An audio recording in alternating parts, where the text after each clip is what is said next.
On the biggest night of her life, Dr. Kira Wallace's award ceremony is derailed by a broken car and fate.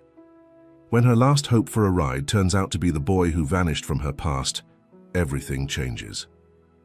Before we get into the story, comment below where in the world you are watching from today. Kira Wallace stood in front of her bathroom mirror, carefully applying a final coat of lipstick. Tonight was the night she'd been working toward for years. The HE National Science Foundation's Innovator of the Year award wasn't just a trophy, it was validation. Proof that all those late nights in the lab, all those weekends sacrificed, all those doubters she'd silenced, it had all been worth it. "You look beautiful, baby," said a warm voice from the doorway. Kira turned to see her mother, Vivian, standing there with pride shining in her eyes. At 58, Vivian still stood tall and elegant, her silver-streaked hair pulled back in a neat bun. "Thanks, Mom." Kira smoothed down the front of her midnight blue gown. "I still can't believe they chose me." "I can," Vivian said firmly. "Ever since you were a little girl mixing baking soda and vinegar in my kitchen, I knew you were meant for greatness." Kira smiled, remembering those early experiments. Her mother had worked 2 jobs to support them after her father left, but she'd always found money for science kits and chemistry sets. "I just wish you'd let me be your date tonight," Vivian added. "Mom, you know you hate these fancy events. Besides, Patricia from PR will be there. The company's sending a car and everything." Kira checked her phone. Speaking of which, it should be here any minute. The doorbell rang, and Vivian went to answer it. Kira gathered her clutch, her speech notes, and took one last look in the mirror. At 29, she was the youngest recipient of this award in the Foundation's history, and the first black woman. The weight of that responsibility settled on her shoulders like her grandmother's shawl, heavy but comforting. "Kira," her mother called, "your car is here." Kira kissed her mother's cheek at the door. "Don't wait up." "Of course I'm waiting up," Vivian said with a laugh. "My baby's getting an award. I'll be watching the live stream in my pajamas with a glass of wine." The town car was sleek and black, and the driver held the door open with a professional nod. As they pulled away from her apartment building in Silver Spring, Kira tried to calm her nerves by reviewing her speech one more time. 10 minutes into the drive, just as they were entering DC, the car made a strange sputtering sound. "Is everything okay?" Kira asked, leaning forward. The driver frowned, tapping the dashboard. "I'm not sure, ma'am. Let me just—" The car jerked, then gradually. Ally slowed before rolling to a complete stop at the side of the road. "I'm so sorry, Ms. Wallace," the driver said, turning to face her. "I think it's the transmission. Let me call the company and get another car out here right away." Kira glanced at her watch. "How long will that take?" The driver made the call, his expression growing more apologetic by the second. "They say at least 45 minutes, ma'am. Friday night traffic." 45 minutes. The ceremony started in 30. Kira pulled out her phone to call Patricia, her company liaison, but the call went straight to voicemail. She tried the ride-sharing app on her phone, but all nearby drivers were busy. "This can't be happening," she muttered, stepping out of the broken-down car. They had stopped near the Willard Hotel, where tourists and business travelers streamed in and out of the grand entrance. Kira stood on the sidewalk in her evening gown, feeling conspicuous and increasingly desperate. A yellow taxi drove past, and she thrust her arm out instinctively, waving it down. The cab pulled over, and Kira hurried toward it, her heels clicking on the pavement. "Walter E. Washington Convention Center, please," she said breathlessly, as the driver rolled down his window. "And I'll add a $50 tip if you can get me there in 15 minutes. "I'll do my best, but I can't promise—" The driver turned, and the words died in his throat. Kira froze, her hand still on the door handle. Time seemed to stop as she stared at the face that had haunted her dreams for years. "Darius," she whispered. "Darius Monroe." The driver's dark eyes widened with recognition. "Kira Wallace, is that really you?" 12 years fell away in an instant. Suddenly she was 17 again, sitting in AP Chemistry with Darius behind her. Secretly passing her Twizzlers W hen, Mr. Johnson's back was turned. Darius with his quiet laugh and serious eyes. Darius, who'd walked her home after debate club one rainy afternoon, sharing his umbrella and his dreams of becoming a doctor.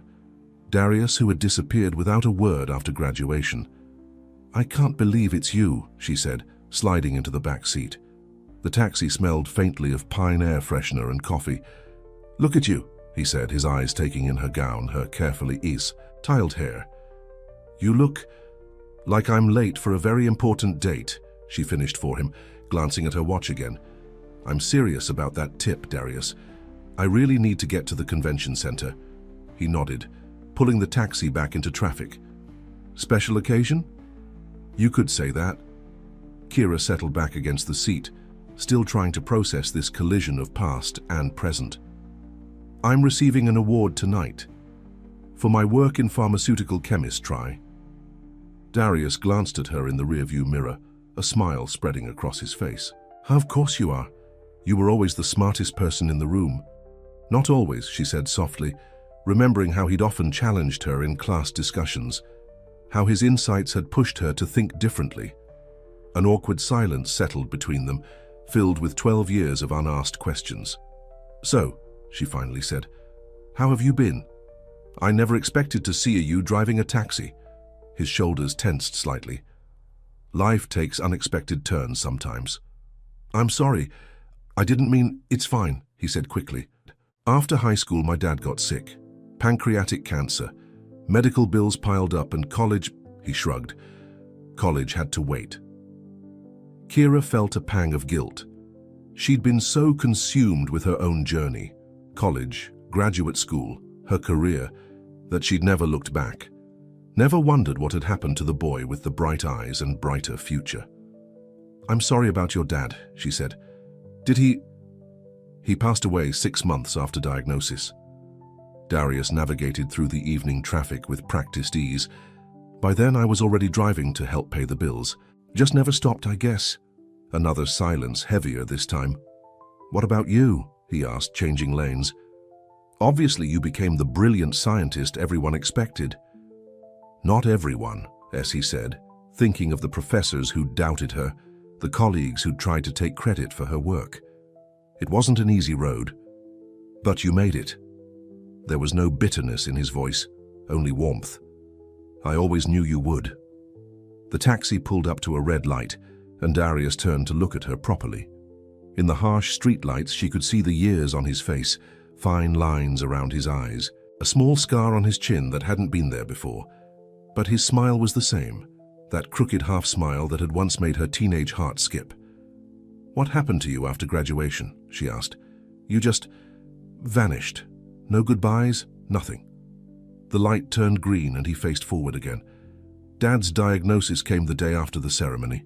Everything happened so fast after that. By the time I came up for air, everyone had moved on, including you." Kira wanted to argue, to say she would have been there for him if she'd known, but the truth was she'd been so focused on her scholarship to MIT, on escaping their small town, that she probably wouldn't have looked back, even if he had reached out. "I heard you got into MIT," he continued. "Full ride. The whole town was talking about it." "And now I work for Meridian Pharmaceuticals," she said. "We've developed a new drug that could revolutionize treatment for autoimmune diseases. That's what the award is for tonight." "That's amazing, Kira." His voice was soft, genuine. "You always wanted to help people. Looks like you found a way." They were getting closer to the convention center now, and Kira felt an unexpected reluctance to reach their destination. There was so much more to say, so many years to account for. "What about you?" she asked. "Besides driving, I mean, did you ever get married, have kids?" He shook his head. "No time for that. But I do have a Zoe." "Zoe?" "My niece. My sister's daughter. Tanya died 3 years ago. Car accident. Zoe was 4 then. She's with me now." "Oh, Darius. I'm so sorry." Kira remembered his sister vaguely, a quiet girl a few years younger than them. "Don't be. Zoe's the best thing in my life." His face softened. "She's smart like you, always asking questions. Why is the sky blue? How do birds fly? What makes ice cream cold?" I try to answer, but sometimes I have to look things up.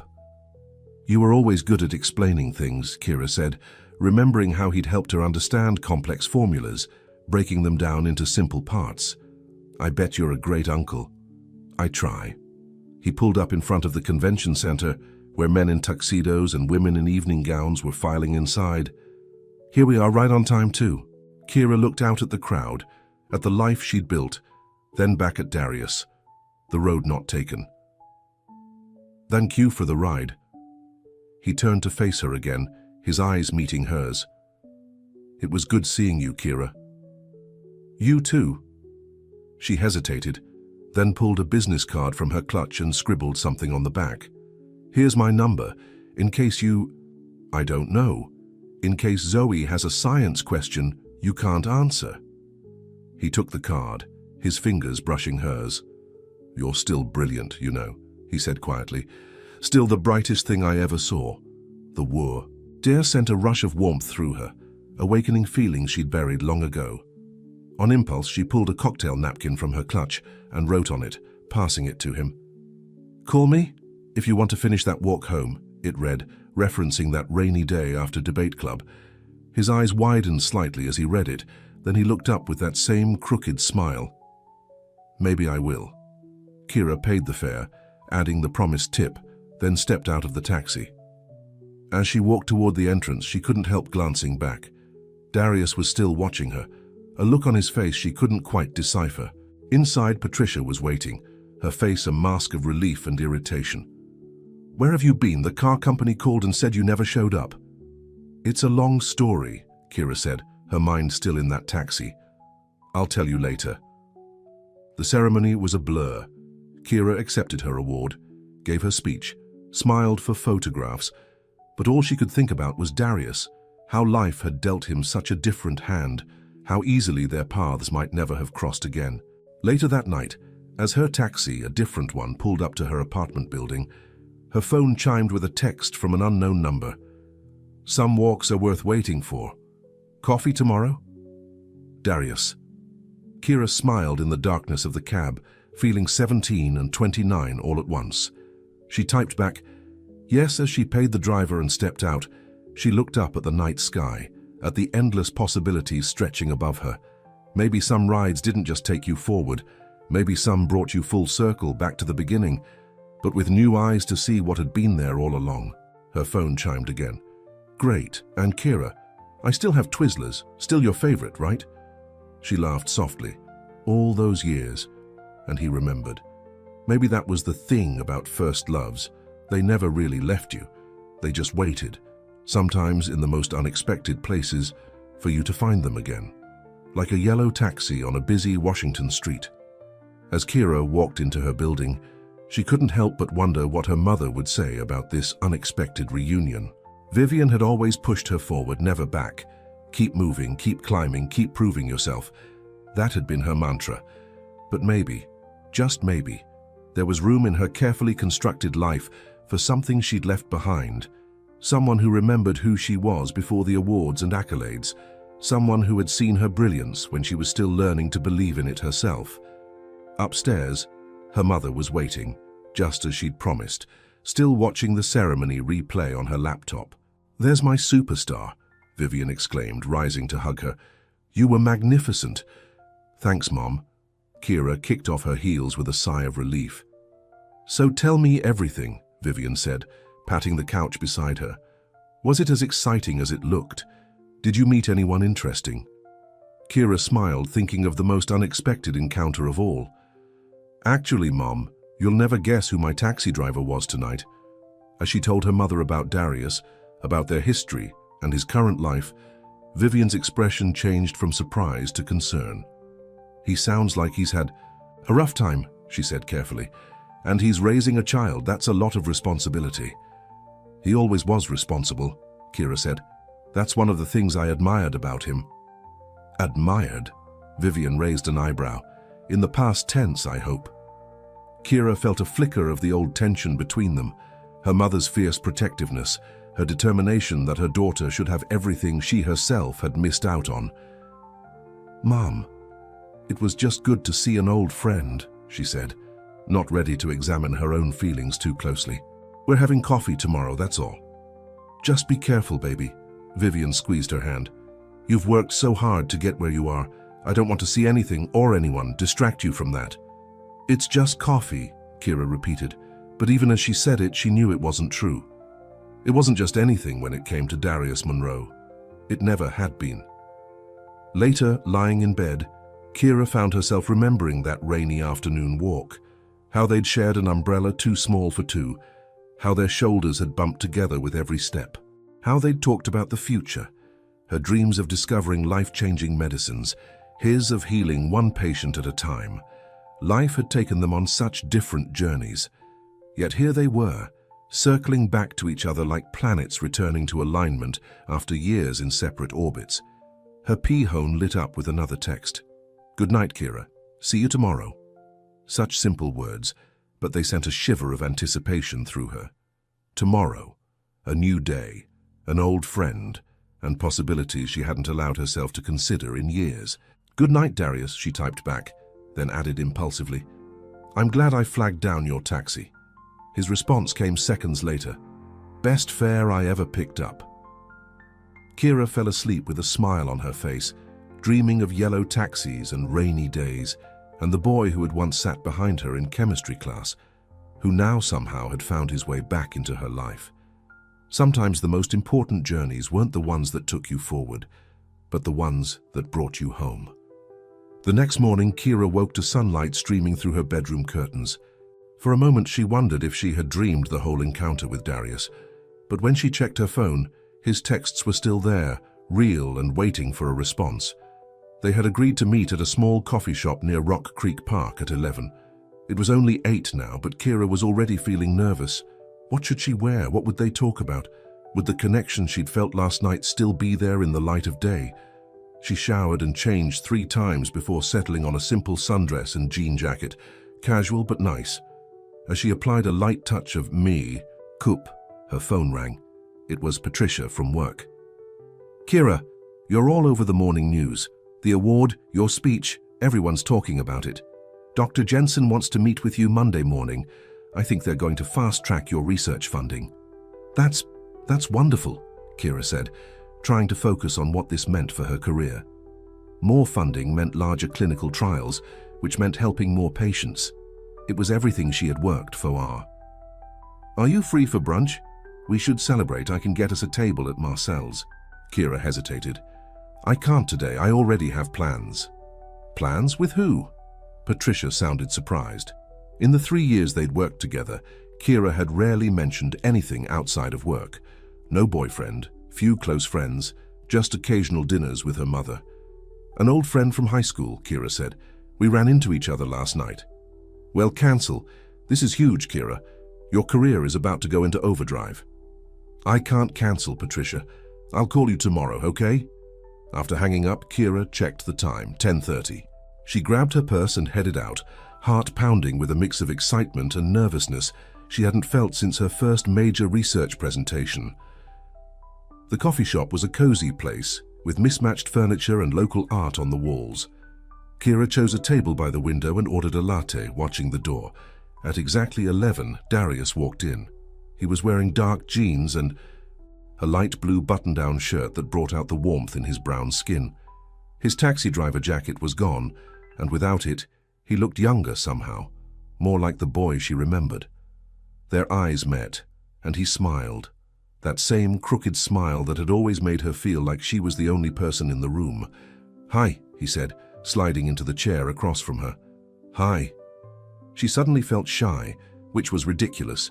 She gave presentations to rooms full of scientists without breaking a sweat. But here with Darius, she felt 17 again. "I saw you on the morning news," he said, after ordering a black coffee. "You looked amazing up there." "You watched it?" "Of course. Had to see the famous Dr. Wallace in action." His tone was teasing, but his eyes were serious. "Your work sounds important." "It is," she said, grateful for the familiar territory. "We're developing treatments that could help people with lupus, rheumatoid arthritis, multiple sclerosis, conditions where the immune system attacks the body's own tissues." "Like my Aunt Loretta," Darius nodded. "She has lupus. Some days she can barely get out of bed." "Exactly. Our drug could change that. It's still in trials, but the results are promising." "That's incredible, Kira. He looked at her with such genuine admiration that she felt a warmth spread through her chest. "What about you?" she asked. "You said you're raising your niece now." His face softened at the mention of Zoe. "Yeah, she's 7 now. Smart as a whip and stubborn as her mother was." "Does she live with you?" "In my apartment in Brooklyn. It's small, but the school nearby is good." He pulled out his phone, showing her a picture of a smiling girl with bright eyes and braided hair. "That's her last month at her school talent show. She sang Let It Go for the 100th time." Kira laughed. "She's beautiful, Darius. She's my world." He put the phone away. After Tanya died, there was no question about what would happen. Zoe's father hasn't been in the picture since before she was born. It was just me. That must have been hard, becoming a parent overnight. He shrugged. "What choice did I have? She's family." Family. The word hung between them, reminding Kira of how differently they'd handled the responsibilities life had thrown at the M. While she'd been climbing the career ladder, Darius had been picking up a child from school, helping with homework, making dinner. "How do you manage? With the taxi driving, I mean?" "I work mostly when she's in school. Evenings and weekends. She stays with my neighbor, Mrs. Chen. She's like a grandmother to Zoe." "And you never thought about, I don't know, going back to school?" Something flashed in his eyes. Not anger, but a quiet resignation. "Sure, I thought about it. I still think about it. But life isn't always about what you want. Sometimes it's about what others need." Kira felt properly chastised, though he hadn't meant it that way. "I'm sorry, I didn't mean to imply." "It's okay," he said, reaching across the table to briefly touch her hand. "Our lives took different turns. I don't regret mine." "I don't regret mine either," she said, "but sometimes I wonder what I missed out on." Their conversation flowed easily after that, catching up on the years between then and now. Darius told her about his regular customers, the interesting people he met in his taxi. Kira shared stories from her lab, the breakthroughs and setbacks. Before they knew it, 2 hours had passed. "I should get going," Darius said reluctantly. "Mrs. Chen has had Zoe all morning. I promised we'd take her to the park this afternoon." "Of course." Kira tried to hide her disappointment. "It was really good seeing you, Darius." He hesitated, then asked, "Would you like to join us? Zoe would love to meet you. And there's this ice cream place near the park that makes the best chocolate chip." "I wouldn't be intruding." "Not at all." His smile was warm, inviting. "Unless you have other plans." Kira thought of her empty apartment, the research papers waiting to be reviewed, the emails she should answer. None of it seemed as appealing as an afternoon in the park with Darius and his niece. "I'd love to come," she said. They took his taxi, off duty now, to a modest apartment building in Brooklyn. Mrs. Chen lived next door, a tiny woman with a wide smile who greeted Darius like a son. "Zoe is watching cartoons," she told him. "She ate all her lunch, even the broccoli. Very good girl today." "Thanks, Mrs. Chen." Darius kissed the older woman's cheek. "This is my friend Kira." Mrs. Chen's yes widened as she took in Kira's designer handbag and shoes. "Very pretty friend," she said with a knowing smile at Darius. "About time you bring someone home." Darius blushed. "It's not like that, Mrs. Chen. We went to high school together." The older woman hummed, clearly unconvinced. "You go now. Have fun." Inside Mrs. Chen's apartment, a little girl sat cross-legged on the floor, absorbed in a cartoon about talking animals. She looked up when they entered, her face lighting up at the sight of Darius. "Uncle D!" She ran to him and he scooped her up, spinning her around once before setting her down. "Did you bring me something?" "Even better, I brought someone." He gestured to Kira. "This is my friend, Dr. Wallace. We went to school together a long time ago." Zoe looked at Kira with open curiosity. "You're a doctor. Can you fix people?" Kira knelt down to be at eye level with the girl. "Not that kind of doctor. I make medicines to help sick people feel better. Like when I had strep throat and had to take the pink stuff." "Exactly like that." Zoe seemed to consider this, then nodded in approval. "That's cool.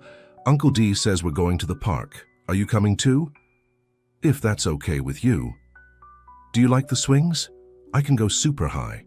I love the swings, Kira said, charmed by the little girl's directness. I bet I can go higher.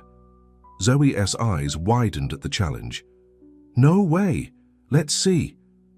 The three of them walked to the nearby park, Zoe between them, occasionally reaching up to hold both their hands. It felt strangely natural, like they'd done this 100 times before. At the park, Zoe ran ahead to the playground while Darius and Kira found a bench with a good view. She's amazing, Kira said, watching the little girl climb confidently up a ladder. She saved me, Darius said quietly why. After Tanya died, I was in a bad place, but Zoe needed me to be okay, so I had to be. Kira looked at him, really looked at him, the strength in his profile, the gentleness in his eyes as he watched his niece.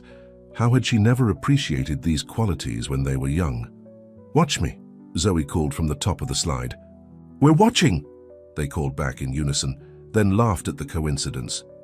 For the next hour they played at the park, pushing Zoe on the swings, helping her across the monkey bars, racing her around the perimeter. Kira couldn't remember the last time she'd laughed so much. At work, she was always Dr. Wallace, serious, focused, brilliant.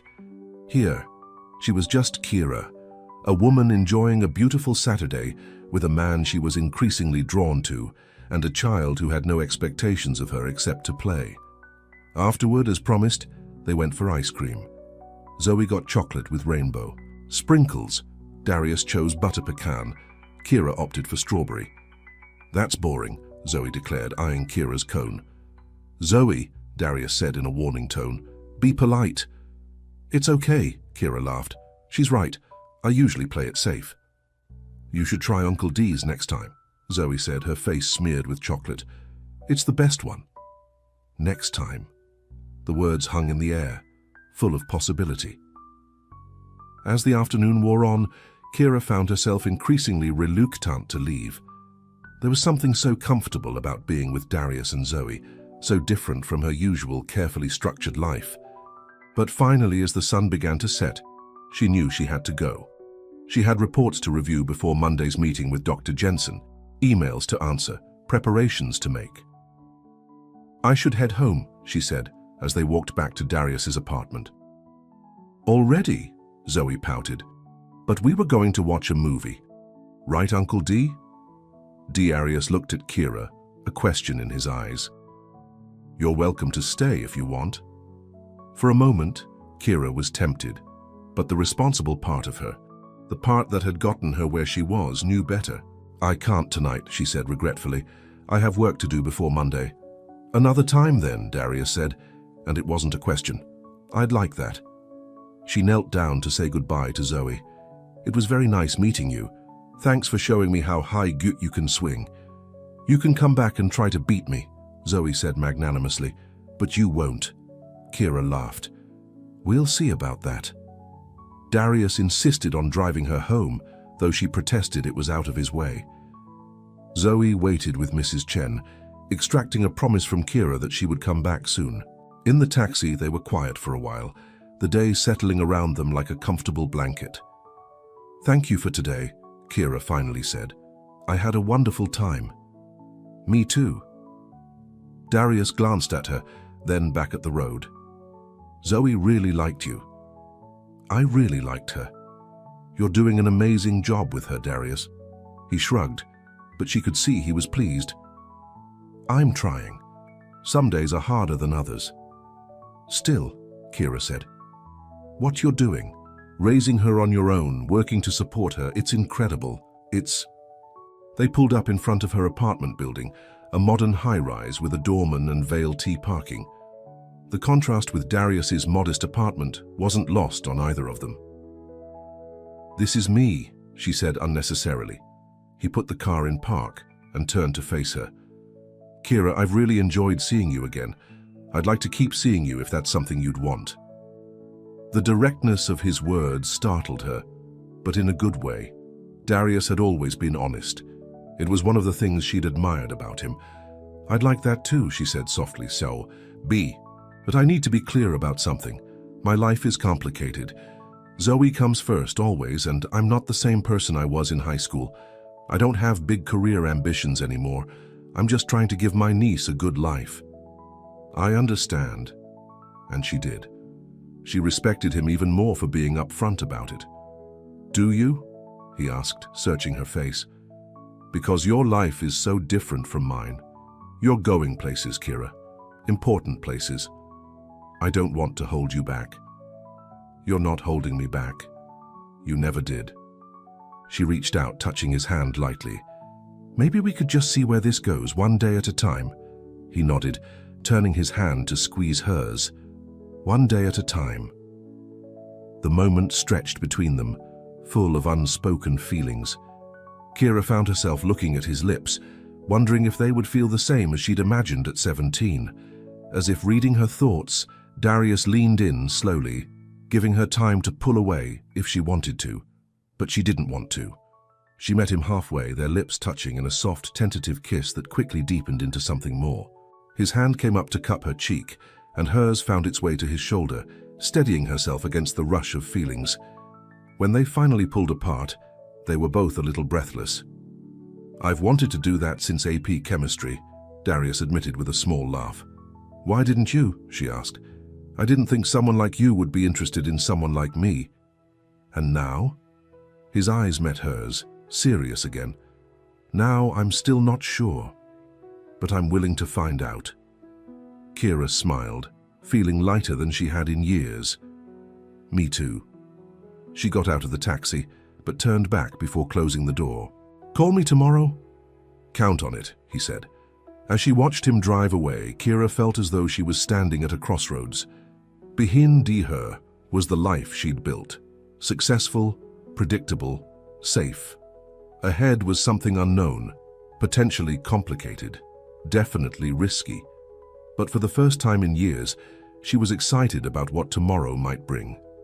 Upstairs, her apartment felt emptier than usual. The sleek furniture and modern art that had once seemed so perfect now felt sterile compared to the warm chaos of Darius's life with Zoe. Her phone rang, and she saw her mother's name on the screen. "Timos, hey Mom." "Hi baby.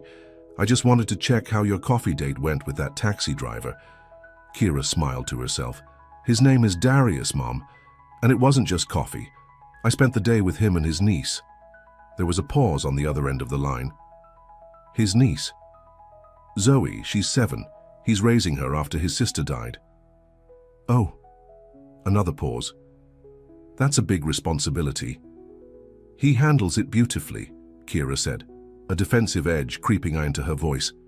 "You should see him with her, Mom. He's patient and kind and not what you need right now," Vivian cut in. "Kira, you're at a critical point in your career. This award is just the beginning. You can't afford distractions." "He's not a distraction. He's a taxi driver raising a child that isn't even his. How does that fit into your life?" The question stung because it was one Kira had been avoiding herself. How would someone like Darius, with his responsibilities and constraints, fit into her world of research deadlines and international conferences? "I don't know yet," she admitted. "But I want to find out." Vivian sighed. "I just don't want to see you throw away everything you've worked for." "I'm not throwing anything away, Mom. I'm just exploring possibilities." After they hung up, Kira sat at her kitchen counter, her mother's words echoing in her mind. Was she being naive? Could someone from her past really have a place in her future? Her phone chimed with a text. It was Darius. "Zoe wants to know if you're free next Saturday. She's in a school play. The Very Hungry Caterpillar. She's playing the butterfly. Very prestigious role." Kira smiled, warmth flooding through her. Next Saturday, she was supposed to attend a fundraising gala for the foundation that had given her the award. Patricia had already ordered her a custom gown. "I wouldn't miss it," she typed back. "Tell her I'll be there with flowers." As she set her phone down, Kira knew she'd just made a choice, the first of many if she continued down this path with Darius. It wouldn't be easy. There would be sacrifices, compromises, difficult conversations. But as she thought of Darius's smile, of Zoe's infectious laughter, she couldn't help feeling that maybe, just maybe, some things were worth risking everything for. Monday morning came too quickly. Kira arrived at Meridian Pharmaceuticals headquarters at 7, an hour before her meeting with Dr. Jensen. She wanted to review her presentation one more time to make sure everything was perfect. She was surprised to find Patricia already at her desk, looking frazzled. "There you are," Patricia jumped up. "I've been trying to reach you all weekend." "I turned my phone off," Kira admitted. It had been a deliberate choice to be fully present with Darius and Zoe, to not let work intrude on their time together. "What's going on?" "Dr. Jensen doesn't just want to discuss funding. He wants to offer you a promotion. Director of Research for the entire autoimmune division." Kira felt her knees go weak. Director of Research. It was a huge leap, at least 2 levels above her current position. It would mean more responsibility, more resources, more influence over the direction of the IR research. Wow. "There's more," Patricia continued. "The position is in Boston. They're building a new research center there, state-of-the-art. You'd be overseeing a team 3 times the size of what you have now." Boston. The word landed like a stone in Kira's stomach. Boston was 3 hours away by train. Too far to see Darius and Zoe regularly. Too far for weekend visits and school plays and impromptu trips to the park. "When would I need to move?" she asked, her voice sounding strange to her own ears. "That's the thing. They want you there by the end of the month. The center opens in 6 weeks. The end of the month. Less than 3 weeks away." As Kira sat in her office, staring at the proposal Patricia had handed her, she felt torn in a way she'd never experienced before. On one side was everything she'd worked for: recognition, resources, the chance to make a real difference in medical research. On the other was a taxi driver and a 7-year-old girl who had somehow, in the space of a weekend, carved out a place in her heart. How could she choose? Patricia knocked on her door. "Dr. Jensen is ready for you." Kira stood, smoothing down her suit jacket, trying to compose herself. This was what she'd always wanted, what her mother had sacrificed so much to help her achieve, what she'd dedicated her life to. Wasn't it? As she walked toward T boardroom, her phone buzzed with a text.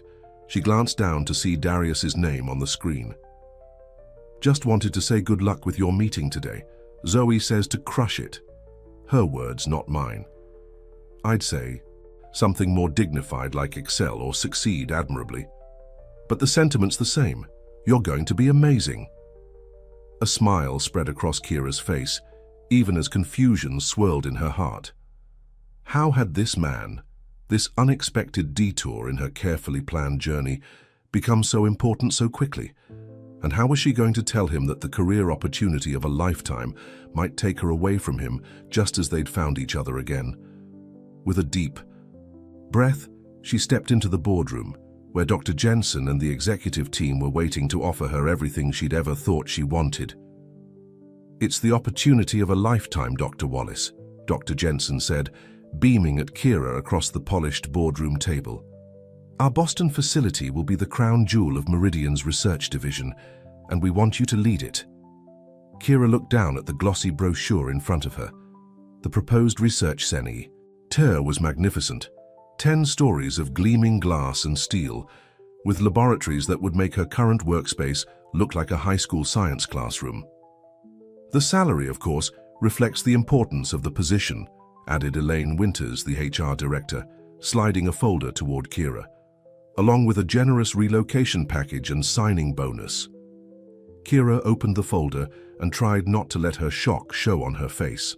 The number was more than doubly her current salary. "We know it's a big move," Dr. Jensen continued, "but for someone with your ambition and talent, Boston is the logical next step. You'll have triple the research staff, double the budget, and direct access to our partners at MIT and Harvard Medical." MIT, her alma mater. It would be like coming full circle.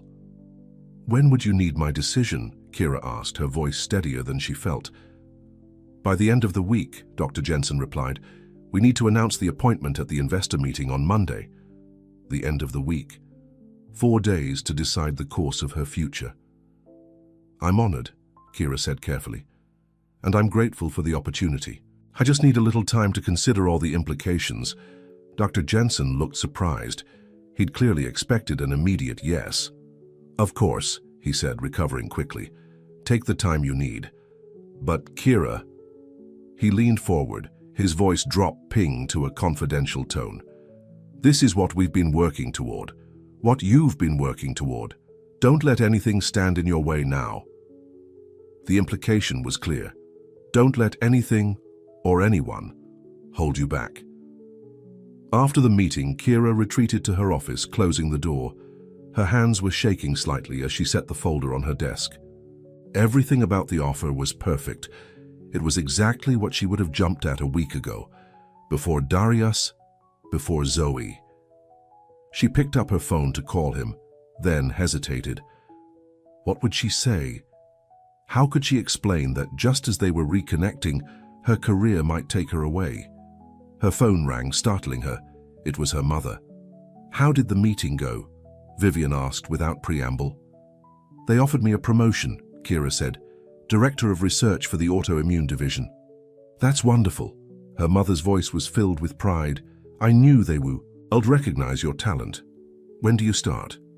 It's in Boston, Mum." A pause. "Boston?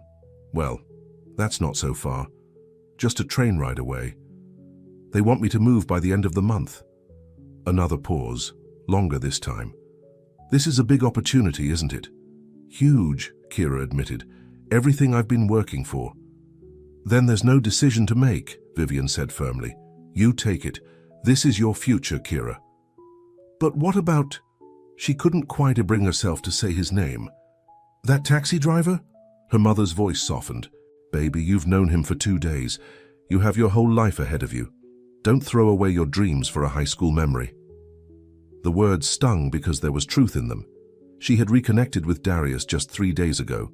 Was she really considering turning down the opportunity of a lifetime for a relationship that had barely begun? "I need to think," Kira said. "Don't think too long," her mother advised. "Opportunities like this don't come around twice."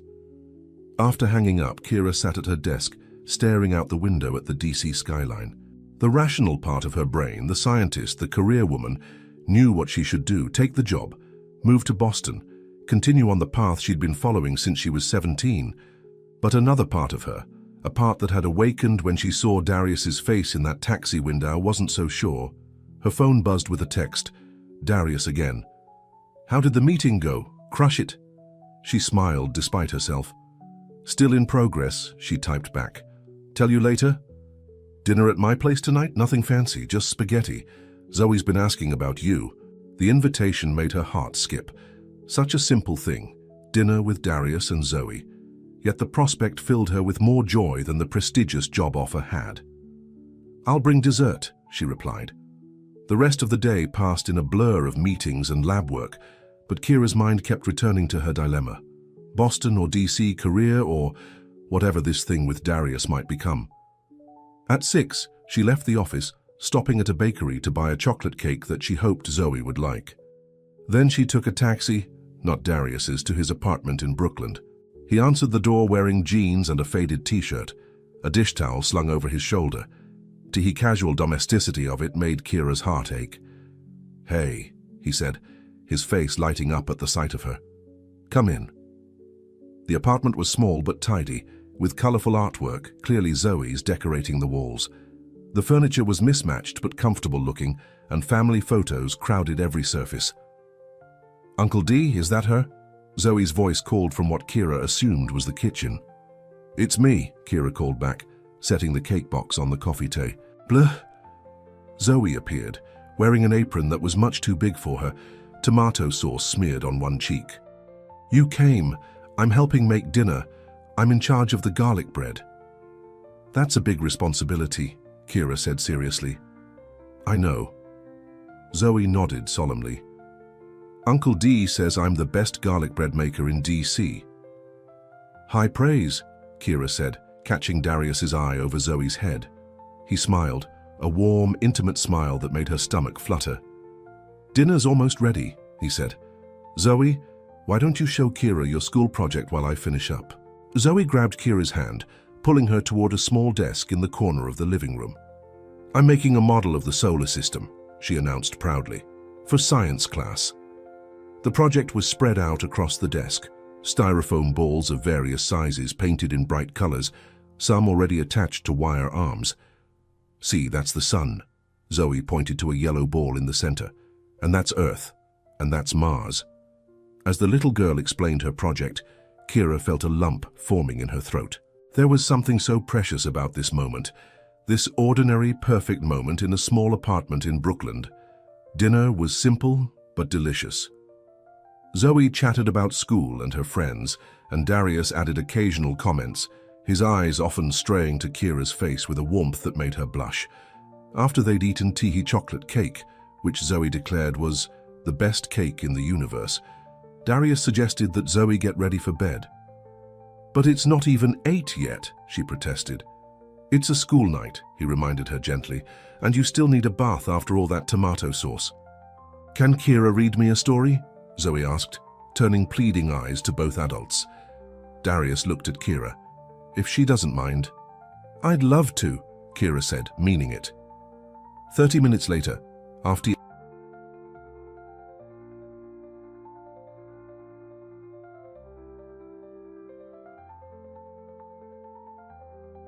Zoe listened with rapt attention, occasionally asking questions about the animals on the farm. "My mom used to read this to me," Zoe said as Kira finished the chapter. "She did?" Kira asked softly. Zoe nodded. "I don't remember a lot about her, but I remember her voice when she read stories." Kira felt her heart twist. "Your mom sounds like she was a wonderful person." "Uncle D says I look like her," Zoe said, "but I don't know. I don't remember her face very good." "Well," Kira said gently, "I can tell you that you're beautiful. So your mom must have been beautiful too." Zoe smiled, a sleepy, contented smile. "Will you come back and read more tomorrow?" The innocent question pierced Kira's heart. I'm not sure about tomorrow, but soon. Okay? Promise?" "I promise I'll read to you again," Kira said carefully, not committing to when. She tucked the covers around Zoe's small body and turned off the bedside lamp, leaving the room illuminated only by a small nightlight shaped like a star. In the living room, Darius was washing dishes. Kira picked up a dish towel and began drying without being asked. "She's asleep?" he asked. "Almost. She asked me to come back and read more tomorrow." Darius glanced at her, a question in his eyes. "And will you?" Kira set down the plate she was drying. "Darius, there's something I need to tell you." His hands stilled in the soapy water. "That sounds serious." "It is." She took a deep breath. "In my meeting today, they offered me a promotion, a big one. Director of Research for the entire autoimmune division." "Kira, that's amazing." His face lit up with genuine happiness for her. "You deserve it." "It's IN Boston." The words hung in the air between them. Darius's smile faded slowly as he processed the implications. "Boston," he repeated. "They're building a new research center there. Triple the staff, double the budget. It's everything I've been working toward." Darius pulled his hands from the water and dried them carefully, as if buying time to compose his thoughts. "When would you go?" he asked finally. "They want me there by the end of the month." He nodded, his expression unreadable. "And you're going to take it." It wasn't a question, but Kira answered anyway. "I don't know." That made him look up, surprise evident in his eyes. "What do you mean you don't know, Kira? This is your career, your dream." "I know, but nothing," he interrupted, shaking his head. "You can't turn this down, not for anything." "Not for me," was what he meant. "Not for us." "I haven't decided yet," she said quietly. "There's nothing to decide." He moved closer, taking her hands in his. "Listen to me. What we have, what we might have, it's new, it's fragile. I won't let you sacrifice your future for that." "What if I want to see where this goes?" she asked. "What if I'm not ready to leave, just when I found you again? Then we'll figure it out. Boston's not the moon. There are trains, planes, weekend visits, but they both knew it wouldn't be the same. Long-distance relationships were hard enough without the added complication of a child who was already growing attached to her. "I can't ask you to do that," Kira said. "It wouldn't be fair to you or to Zoe." "You're not asking, I'm offering." He squeezed her hands. Kira, I've spent 12 years wondering what happened to the girl who sat in front of me in chemistry class. The girl who was going to change the world. I'm not going to be the reason she stops. Now. Tears stung Kira's eyes. I don't want to lose you again. You won't, he promised, pulling her into his arms. We'll make it work. She rested her head against his chest, listening to the steady beat of his heart. She wanted to believe him, wanted to believe they could have it all. Her career in Boston, their relationship across the miles. But deep down, she knew how these things usually ended. Missed calls, cancelled visits, growing apart slowly until there was nothing left but polite conversations and fond memories. I have until the end of the week to decide, she said. Then we have until the end of the week to figure this out, he replied, stroking her hair. Later, after Darius had driven her home, Kira stood in her empty apartment, the silence pressing in around her. Her life had been so carefully constructed, each step planned, each goal achieved. Now, for the first time, she didn't know what the right path was. She called the one person who might understand. Dr. Nelson. It's Kira Wallace. I'm sorry to call so late, but I need some advice. Dr. Eleanor Nelson had been Kira's mentor at MIT, the woman who had guided her through her doctoral program and helped launch her career. Kira, it's wonderful to hear from you. I just read about your award. Congratulations. Thank you. Kira sank onto her couch. That's actually related to why I'm calling. Meridian has offered me the director position at their new Boston center. That's fantastic news. When do you start? That's the thing. I'm not sure I'm going to take it. There was a pause on the other end of the line. May I ask why? It seems like the perfect next step for you. Kira hesitated, then told Dr. Nelson everything. About Darius, about their history, about their reunion, and the growing connection between them.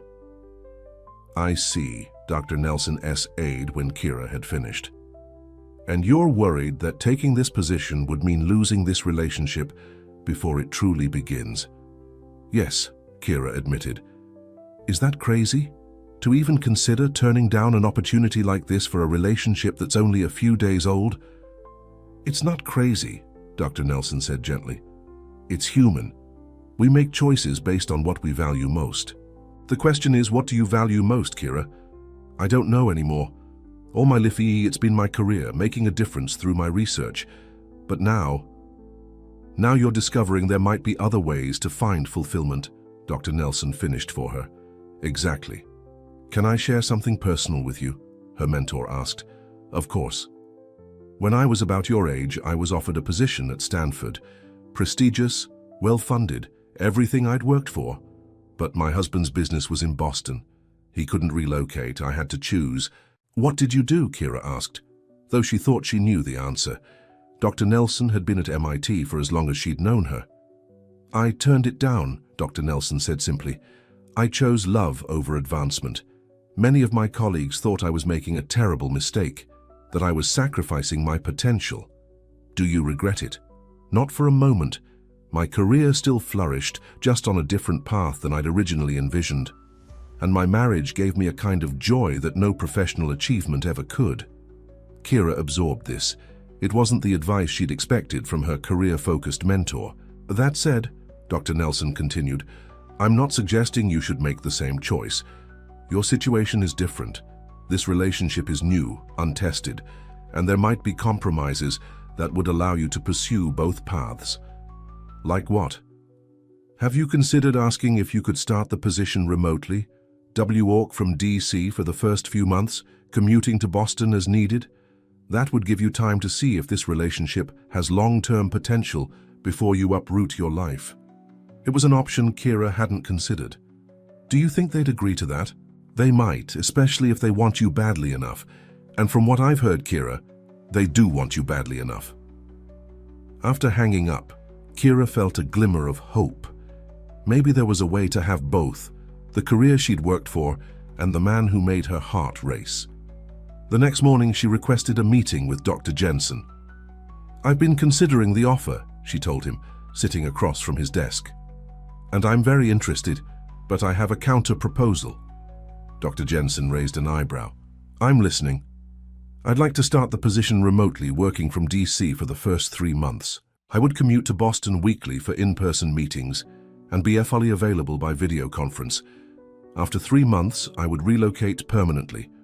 Dr. Jensen frowned. That's not ideal, Kira. The director needs to be on site, especially during the launch phase.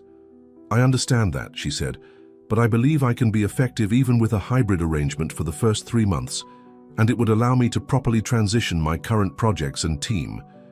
It wasn't the whole truth, but it wasn't a lie either. R. Jensen leaned back in his chair, considering. Let me discuss it with the executive team, but I should warn you, they're expecting a full commitment. I am fully committed, Kira assured him, to the research, to the company, to our mission. I'm just asking for a brief transition period. She left his office feeling both hopeful and anxious. Would they accept her compromise? And if they did, would 3 months be enough time to know if what she and Darius had was worth restructuring her life for? That evening, she met Darius at a small restaurant near his apartment. They'd arranged for Mrs. Chen to watch Zoe so they could talk privately. I spoke to Dr. Jensen today, Kira told him after they'd ordered. I asked if I could start the position remotely, working from DC for the first 3 months. Darius's eyes widened. And what did he say? He's going to discuss it with the executive team, but even if they agree, it would only be temporary. I'd still need to move to Boston eventually. It's a start, Darius said, reaching across the table to take her hand. It gives us time. Time for what? She asked. To see if this is real? To see if it's worth fighting for? Yes, he said simply. To all of that. The candlelight cast a warm glow across his face, highlighting the strong line of his jaw, the warmth in his eyes. Kira felt something shift inside her, a certainty that had been missing before. I'm scared, Darius, she admitted. Scared of making the wrong choice. Scared of giving up something important, whether it's my career or this thing between us. I'm scared too, he confessed, but not of losing my dreams. I'm scared of holding you back from yours. What about your dreams? She asked. You wanted to be a doctor once. A shadow crossed his face. That was a long time ago. But you could still do it, she insisted. You're only 30. People go to medical school in their 30s all the time. He laughed softly, but there was no humor in it. On what time? With what money? Kira, I have a child to raise. I can barely afford our apartment and her school supplies driving 16 hours a day. There are scholarships, loans, and who would take care of Zoe while I'm in classes? Study for exams in between picking her up from school and making dinner? He shook his head. No, that ship has sailed. It doesn't have to be medical school, Kira said, but there must be something you want for yourself, beyond driving a taxi. Darius was quiet for a long moment. There was a time when I thought about becoming a paramedic, he finally said. It's not being a doctor, but it's helping people. The training is shorter, more manageable. That sounds perfect for you, Kira said, squeezing his hand. You'd be amazing at it. Maybe someday, he said, when Zoe's older. Why wait? Kira pressed. Why not start now? He gave her a look that was both tender and exasperated. Because life isn't that simple, Kira. Not for everyone. The words stung, reminding her of the gulf between their experiences. For her, obstacles had always been things to overcome, with hard work, with determination, with the support of her mother and mentors like Dr. Nelson. For Darius, some obstacles were immovable mountains, shaped by circumstances beyond his control. I'm sorry, she said. I didn't mean to sound privileged. You didn't, he assured her. You're just trying to help, and I appreciate it. But right now, let's focus on your decision. That's what matters. But as they finished their dinner, Kira couldn't stop thinking about Darius's abandoned dreams.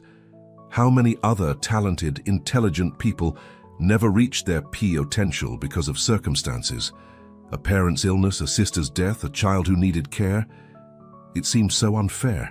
The next day, Dr. Jensen called her into his office. His expression was grave. I've discussed your proposal with the executive team, he said without preamble. They're willing to allow you to work remotely for the first 2 months, not 3, with weekly trips to Boston. After that, you would need to relocate permanently. 2 months, K. Ra repeated. Not as much time as she'd hoped for, but better than nothing. And Kira, Dr. Jensen added, this is a one-time accommodation. They expect your full commitment to the position and to Boston after those 2 months. If you're not prepared to give that, perhaps this isn't the right opportunity for you. The warning was clear. They were bending for her, but not too far. In the end, she would have to choose. I understand, she said. Thank you for advocating on my behalf. So you'll take the position? Dr. Jensen asked. Kira took a deep breath. Yes, I'll take it. He smiled, relief evident on his face. Excellent. I'll have HR draw up the revised offer letter. We'll announce your appointment at Monday's investor meeting. As Kira left his office, her phone buzzed with a text from Darius. Zoe's school play is Saturday at 2. She's very excited that you're coming. She's been practicing her Butte RF fly wings all week. Saturday. The same day as the Foundation's fundraising gala. The gala she'd already decided to skip in favor of Zoe's play. I wouldn't miss it, she texted back. I'll be there with bells on. Then she called Patricia to tell her the news about Boston. 2 months working remotely, Patricia echoed, clearly surprised. That's unusual. They must really want you. It's a good compromise, Kira said. It gives me time to properly hand off my current projects. And time to see if things work out with Taxi Guy, Patricia added knowingly.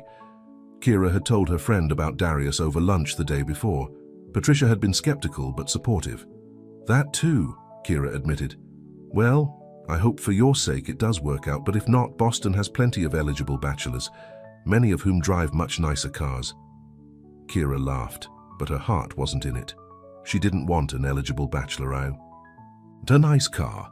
She wanted Darius, with his taxi and his responsibilities, and his way of looking at her like she was the most fascinating person in the world. The next few days passed in a blur of preparations. Kira divided her time between the lab, where she was training her replacement, and evenings with Darius and Zoe. They fell into a comfortable routine, dinner together, helping Zoe with homework or her science project, reading stories before bed. It felt disturbingly like a family, like a glimpse of what their life could be if circumstances were different. Saturday arrived, and Kira dressed carefully for Zoe's school play. She wore a simple floral dress and brought a small bouquet of daisies, Zoe's favorite flower, she'd learned.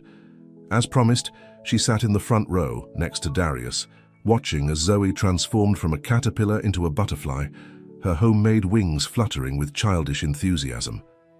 She's wonderful, Kira whispered to Darius, who was recording the performance on his phone. She is, he agreed, pride evident in his voice. After the play, they took Zoe for ice cream to celebrate.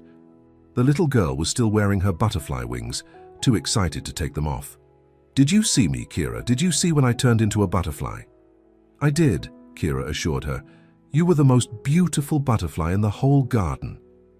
Zoe beamed, chocolate ice cream smeared around her mouth. Uncle D says you're moving to Boston. Kira shot Darius a surprised look. He shrugged apologetically. I thought she should know, he said quietly. Are you? Zoe asked, her eyes wide and serious. Moving away? Kira hesitated, not sure how to explain the complexity of the situation to a 7-year-old. Yes, but not right away. I'll be here for 2 more months, and then I'll visit often. But you won't be here for dinner, Zoe said, her lower lip trembling slightly. Or to read me stories.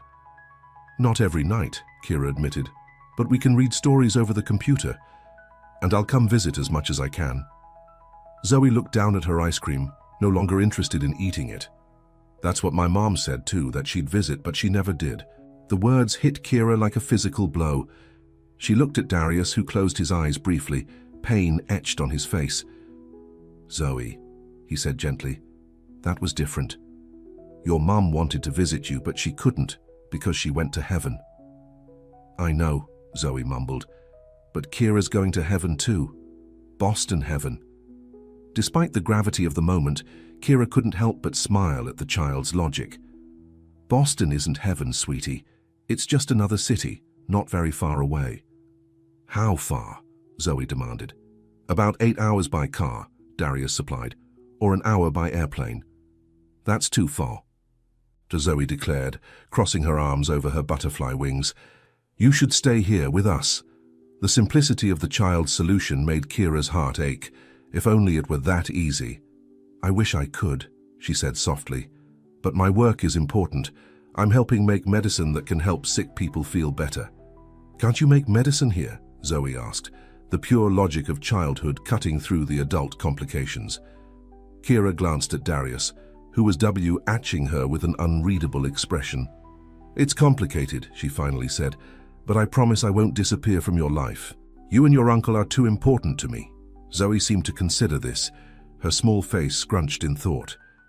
"Pinky promise?" she asked, holding out her little finger. Kira linked her pinky with Zoe's, feeling the weight of the promise settling on her shoulders. Pinky promise. That night, after Zoe had gone to bed, Kira and Darius sat on his small balcony, looking out at the lights of the city. "I'm sorry about what Zoe said," Darius offered. "About her mom. Tanya was troubled. Even before the accident, she would make promises to Zoe that she couldn't keep." "It's okay," Kira said. "She's just scared of losing someone else she cares about." "Are you sure about Boston?" Darius asked suddenly. "Really sure?" Kira turned to look at him. "What do you mean?" "I mean, is this what you really want? Or is it what you think you should want?" The question caught her off guard. "Of course it's what I want. It's a huge opportunity." "I know that," he said, "but sometimes the things we think we want aren't what will actually make us happy." "Are you saying I shouldn't take the job?" Kira asked, an edge creeping into her voice. "After you insisted I couldn't turn it down?" "I'm not saying that," Darius clarified. "I'm just asking if you've really thought about what you want, not what your mother wants for you, or what your colleagues expect, or what looks good on paper. What you, Kira Wallace, truly want." It was a question she'd been avoiding, because the truth was, she didn't know anymore. Her path had seemed so clear before, each achievement leading to the next, each promotion bringing her closer to her goal of creating life-changing medicines. But now, sitting here with Darius, her days of being part of his and Zoe's life, she wasn't sure if that path still led where she wanted to go. "I don't know," she admitted finally. "For so long, my career has been everything. It's how I defined myself. Dr. Kira Wallace, brilliant scientist. Without that, who am I?" "You're still you," Darius said simply. "Still brilliant, still compassionate, still the girl who got excited about chemical reactions and wanted to make the world better." "But what if that's not enough?" "It is enough," he said firmly. "You are enough, Kira." With or without a fancy title or a corner office in Boston, she let his words sink in, feeling both comforted and terrified by them. Who was she outside of her career? Who could she be if she allowed herself to want something different? 2 months, she said finally. "We have 2 months to figure this out." 2 months, he agreed, taking her hand. "And whatever you decide, I'll support you, even if it means saying goodbye." The word goodbye sent a pang through Kira's heart. She'd already said goodbye to Darius once, 12 years ago. The thought of doing it again, now that she knew what they could have together, was almost unbearable. As she looked out at the city lights, she wondered if there was another option, one that wouldn't require her to choose between the career she'd built and the life she was beginning to want. Boston loomed on the horizon, just 2 months away. The clock was ticking. The investor meeting was held in Meridian's largest conference room, with floor-to-ceiling windows overlooking the National Mall. Kira sat at the long table, surrounded by executives in expensive suits, feeling strangely detached from the proceedings. Dr. Jensen stood at the head of the table, a PowerPoint presentation displayed on the screen behind him. "And now, the announcement you've all been waiting for," he said, smiling broadly. "I'm delighted to introduce the new Director of Research for our Boston Autoimmune Center, Dr. Kira Wallace." Applause filled the room. Kira stood, giving a brief speech about her vision for the new center, the groundbreaking research they would conduct, the lives they would change. The words came easily, rehearsed and polished, but a part of her felt like she was watching someone else speak, a version of herself from a week ago, before a yellow taxi changed everything. After the meeting, Patricia cornered her by the coffee station. "You didn't sound as excited as I expected," she observed, stirring cream into her coffee. "Second thoughts?" "No," Kira said automatically. Then, more honestly, "Maybe. I don't know." Patricia lowered her voice. "Is it because of him, the taxi driver?" "His name is Darius," Kira corrected, "and it's not just about him. It's about what I really want. What would actually make me happy? And a prestigious directorship at a cutting-edge research facility wouldn't make you happy." Patricia sounded genuinely perplexed. "It would," Kira admitted, "but maybe not as happy as I always thought it would." Before Patricia could respond, Dr. Jensen approached, still beaming from the successful meeting. "Kira, the investors are thrilled. The announcement of your appointment sent our stock up 2 points already." "That's wonderful," Kira said, summoning a smile. "I've just been on the phone with the Boston team. They're eager to start working with you, even remotely. They'd like to set up a video conference tomorrow to discuss the transition." "Tomorrow?" Kira repeated, a flutter of panic in her chest. Everything was moving so fast. "The sooner the better," Dr. Jensen said cheerfully. "No time like the present to get the ball rolling." As he walked away, Patricia gave Kira a sympathetic look. "Welcome to the big leagues. Hope your taxi driver understands late nights and weekend calls." The comment, though not meant unkindly, stung. Would Darius understand? Would Zoe? The little girl was already attached to their evening routine. Dinner, homework, stories. How would she react when Kira couldn't be there because of a last-minute video conference or an urgent research issue? Teeheasy thoughts followed Kira home that evening. She had promised to call Darius after the meeting, but now she hesitated, unsure what to say. Everything had seemed so clear when she'd accepted the position.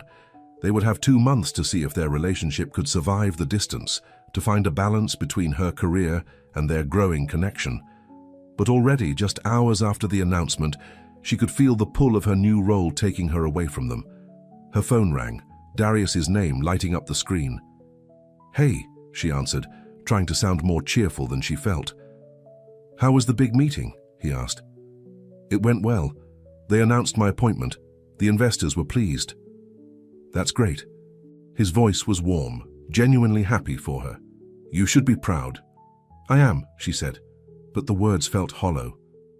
"What's wrong?" Darius asked, catching the note of uncertainty in her voice. Kira sighed. "Nothing. Everything. It's all happening so fast. They want to start the transition tomorrow. Video conferences, planning sessions. I'm not sure how much time I'll have for you, for Zoe, for the life I'm starting to want. For us," Darius finished for her. "It's okay, Kira, we knew this was coming. But I thought we'd have more time to figure things out, to see if this could work."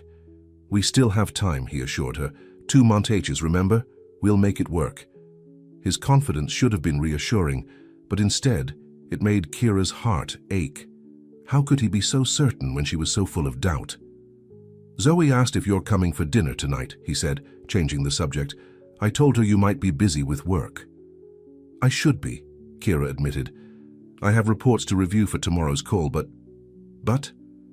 I'd rather be with you two," she said softly. There was a pause, Hayes on the other end of the line, and Kira could almost see his smile. "Then come, the reports can wait." She shouldn't. She knew she shouldn't. This was exactly the kind of distraction she couldn't afford now, with her new position just beginning. "I'll be there in an hour," she said, and so began the most challenging 2 months of Kira's life. By day, she was Dr. Wallace, brilliant scientist, and newly appointed director, diving into plans for the Boston Center, conducting virtual meetings with her new team, reviewing research protocols. By evening, she was just Kira, sitting at Darius's small kitchen table, helping Zoe with her homework, laughing at the little girl's stories, falling deeper into a life she hadn't planned for. The strain began to show after the first 3 weeks. Kira was constantly exhausted, trying to balance the demands of her new role with her desire to spend every possible moment with Darius and Zoe. She started taking work home, staying up late after leaving their apartment to finish reports and review data. One night, as she sat on her couch surrounded by papers, her phone rang. It was her mother. "I just saw the announcement in the Science Journal," Vivian said without preamble. "Director of Research, baby, I'm so proud of you." "Thanks, Mom," Kira said, rubbing her tired eyes. "Have you started looking for apartments in Boston yet?" Vivian asked. "The good ones go fast, especially near the research centers." Kira hesitated. She hadn't told her mother about the temporary remote arrangement or about how serious things had become with Darius. "Not yet," she hedged. "I'm still figuring out the details." "Well, don't wait. Too long. You want to be settled before you start." "Actually, Mom, I've already started. I'm working remotely for the first 2 months." There was a pause on the other end of the line. "Remote? Why would they agree to that?" "Because they want me badly enough," Kira said, echoing Dr. Nelson's words. "And because I asked for it." Another pause, longer this time. "This is about that taxi driver, isn't it?" "His name is Darius, Mom. And yes, partly.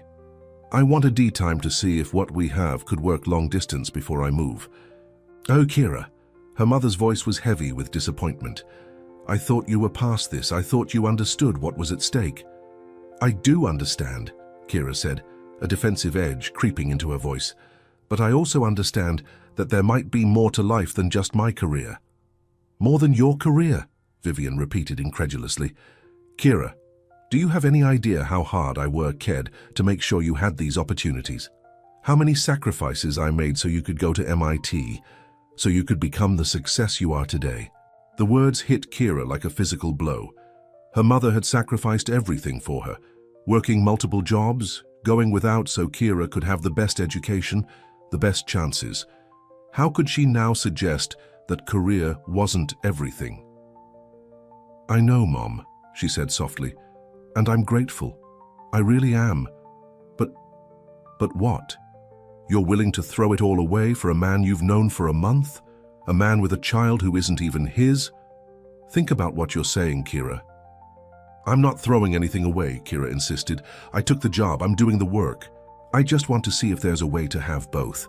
My career and a personal life." "There isn't," Vivian said flatly. "Not at this level. Not for women like us. We have to make choices, Kira. Hard choices. I chose your future over my own happiness. I thought you understood that." The words hung in the air, revealing more about her mother's life than Vivian had ever shared before. Had she given up a chance at love for Kira's sake? Had there been a Darius in her mother's past, someone she'd let go to focus on raising her daughter? "Mom," Kira began, but Vivian cut her off. "Just think about what you're risking, that's all I ask."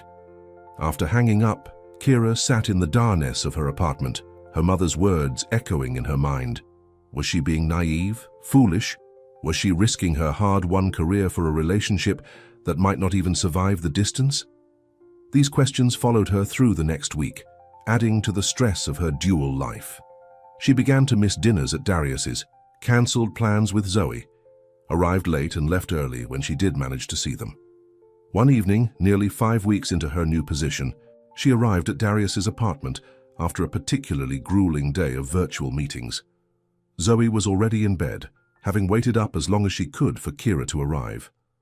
"I'm sorry," Kira said, collapsing onto Darius's couch. The Boston team had questions about the protocol revisions, and then Dr. Jensen wanted to review the budget for the 3rd quarter and— "It's okay," Darius interrupted, sitting beside her. "Zoe understands. We both do." But there was something in his voice, a note of resignation that made Kira look up sharply. "What's wrong?" she asked. Darius sighed, running a hand over his face. "Nothing, everything. Kira, this isn't working." The words hit her like a punch to the stomach. "What do you mean? Us? We're not working." "No, not us," he clarified quickly. "This arrangement, you trying to be in 2 places at once, trying to be 2 people at once, it's tearing you apart." Relief flow oded through her, followed quickly by a new wave of anxiety. "I'm fine. It's just been a busy week." "It's been a busy 5 weeks," he corrected gently, "and it's only going to get busier. Kira, you're exhausted. You're stressed. You're missing deadlines at work and disappointing Zoe when you can't make it for dinner. This isn't sustainable." Deep down, she knew he was right. She'd been trying so hard to prove that she could have it all, the prestigious CA career and the loving relationship, that she was failing at both. "What are you saying?" she asked, though she feared she already knew the answer. "I'm saying we need to face reality," Darius said, taking her hand. "In 3 weeks, you're supposed to move to Boston, and I think you should go." "You want me to leave?" Kira felt tears welling in her eyes. "No," he said firmly. "I want you to be happy. And right now, you're not. You're torn between Tiwu worlds, and it's killing you. But what about us? What about Zoe?" "We'll still be here," he promised. "We can try the long-distance thing, see if it works. Weekend visits, video calls. But you need to give your new position your full attention. It's too important to do halfway." "And if the long-distance thing doesn't work?" she asked, her voice barely above a whisper. Darius didn't answer immediately, and in his silence Kira heard the truth they both feared. That distance would gradually pull them apart, that the demands of her new role would leave less and less time for him and Zoe, that eventually the calls would become less frequent, the visits more perfunctory, until what they had would fade into fond memories and occasional texts on birthdays. "Then we'll know we tried," he finally said, "and we'll have no regrets." But Kira already had regrets. She regretted the dinners she'd missed, the prom, vices to Zoe she'd broken, the night she could have spent in Darius's arms but had spent with research papers instead. "I don't want to lose you," she said, tears now flowing freely. "Not again." "You won't lose me," he said, pulling her close. "Not really. Some people stay with you even when they're not there. You stayed with me for 12 years, remember? Through all those nights driving my taxi, all those days taking care of Zoe. You were always there, in my mind, in my heart. The girl who sat in front of me in chemistry class, the girl who was going to change the world." His words, meant to comfort, only made Kira cry harder, because she understood what he was saying, that he was letting her go, setting her free to pursue her dreams, just as he had 12 years ago when they'd gone their separate ways after high school. "What if I don't want to change the world anymore?" she asked through her tears. "What if I just want to be with you and Zoe?" Darius pulled back, looking into her eyes with an intensity that took her breath away. "Is that really what you want, Kira? Or are you just scared of losing us?" It was the question she'd been avoiding for weeks. What did she truly want? The prestigious career she'd worked toward her entire life, or the chance at love and family she'd never known she was missing? "I don't know," she admitted. "I thought I knew what I wanted. I thought my path was clear, but now you're not sure," he finished for her. "No, I'm not sure." She wiped away her tears, trying to think clearly.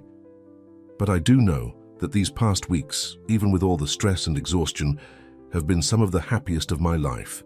Being with you and Zoe, it feels right in a way nothing else ever has." "But your work is important too," Darius reminded her. "The medicines you're developing will help people like my Aunt Loretta. You can't just walk away from that." "I know." And she did know. Her research mattered. The treatment she was helping to develop could change lives, save lives. That wasn't something she could easily set aside, even for love. They sat in silence for a long moment, the weight of their dilemma settling around them like a heavy blanket. "Maybe there's another way," Darius finally said. "A compromise we haven't thought of yet." "Like what?" Kira asked, hope flickering in her chest. "I don't know, but there has to be something. Some way for you to do your work and for us to be together." The hope faded as quickly as it had come. She'd been searching for that elusive compromise for weeks and had found nothing. The reality was stark and unavoidable. Her work required her to be in Boston, and Darius and Zoe needed to be in DC. "I should go," she said, standing. "It's late and I have early calls tomorrow." Darius walked her to the door, his eyes full of a sadness that matched her own. "We still have 3 weeks," he reminded her. "Let's not give up yet." She nodded, trying to muster a smile. 3 weeks. But as she drove home, Kira knew that 3 weeks wouldn't be enough to solve a problem that seemed increasingly insurmountable. Something would have to give. Someone would have to compromise. And she was afraid it would have to be her. The next day, instead of going directly to her office, Kira drove to a quiet neighborhood in Georgetown. She parked in front of a modest townhouse with a small garden out front and rang the doorbell. Dr. Eleanor Nelson answered, surprise evident on her face. "Kira, this is unexpected." "I'm sorry to drop by without calling," Kira said, "but I really need your advice." Dr. Nelson ushered her inside to a cozy living room filled with books and comfortable furniture. "Is this about the Boston position? I heard the announcement. Congratulations." "Thank you." Kira sat on the offered chair, her hands clasped tightly in her lap. "But that's actually why I'm here. I'm having doubts. About the position? About everything." Kira took a deep breath, then told her mentor everything. About Darius and Zoe, about her mother's expectations, about the impossible choice she seemed to be facing. Dr. Nelson listened without interrupting, her expression thoughtful. When Kira had finished, she was quiet for a long moment. "You know," she finally said, "when I was considering that position at Stanford, a wise colleague told me something I've never forgotten. He said, 'Success without someone to share it with is a hollow victory.' But what if the someone you want to share it with is 300 miles away?" Kira asked. "That is the dilemma, isn't it?" Dr. N. Elson smiled sympathetically. "Kira, I can't tell you what to do. Only you know what will truly make you happy. But I can tell you this. There are many paths to a meaningful life and career. The most direct route isn't always the best one." "What do you mean?" "I mean that perhaps there's a third option, beyond either taking the Boston position or turning it down. Perhaps there's a path you haven't considered yet." Kira frowned, trying to understand. "Likey what?" "That's for you to discover," Dr. Nelson said. "But I'd suggest starting by asking yourself what you really want from your career. Is it the title, the prestige, or is it the chance to make a difference through your research?" "To make a difference, of course," Kira said without hesitation. "And does that necessarily require you to be in Boston, to be a director, or are there other ways you could contribute, other roles you could play, the quest?" Ions lingered in Kira's mind as she drove to her office. Were there other paths she hadn't considered? Other ways to pursue her research without moving to Boston? She spent the day distracted, her mind turning over possibilities, searching for the elusive third option Dr. Nelson had hinted at. By late afternoon, she found herself sitting in Dr. Jensen's office, heart pounding with nerves. "Kira," he greeted her, looking up from his computer. "What can I do for you?" "I wanted to discuss the Boston position," she said, her voice steadier than she felt. "Yes?" His expression was guarded, as if he already suspected what was coming. "I've been thinking about the structure of the new center, about how to maximize our research potential." "Go on," he said, leaning back in his chair. "What if," Kira began carefully, "instead of a single director overseeing all research, we had co-directors, each focusing on different aspects of the work?" Dr. Jensen's eyebrows rose. "Co-directors? That's an unusual arrangement." "But not unheard of," Kira pointed out. "Many research institutions have adopted similar models to great success. One director could be based in Boston, overseeing the day-to-day operations of the center.